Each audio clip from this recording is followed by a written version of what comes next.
नरेंद्र मोदी में दम है तो ईवीएम हटा कर दिखाए। 2014 में नरेंद्र मोदी ने चुनाव जीता और देश के बर्बाद होने की शुरुआत हो गई। देश में एक ऐसा नफरत से भरा हुआ माहौल पैदा कर दिया गया कि जैसे ये देश अल्पसंख्यकों, दलितों, आदिवासियों और खास तौर से मुसलमानों का है ही नहीं।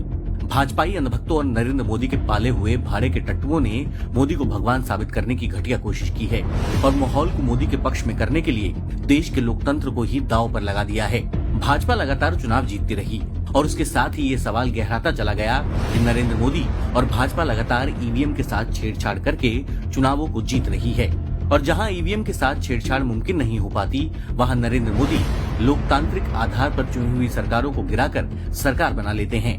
मोदी चुनाव में ईवीएम से छेड़छाड़ कराकर चुनाव हाईजैक करते हैं और अंधभक्त मोदी मोदी चिल्लाने लगते हैं।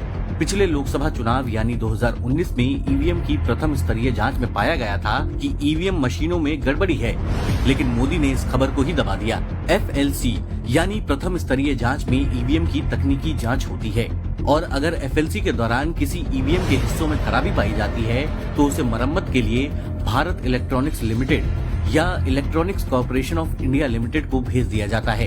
यही दोनों कंपनियां ईवीएम बनाती हैं। लेकिन आपको याद होगा कि कुछ दिन पहले भारत सरकार के पूर्व सचिव EAS शर्मा ने चुनाव आयोग को एक पत्र लिखकर ईवीएम की सुरक्षा के बारे में चिंता जताई थी और उन्होंने कहा था कि इन दोनों कंपनियों में मोदी ने अपने चापलूस अंधभक्त चरण चुंबकों को बिठा दिया है।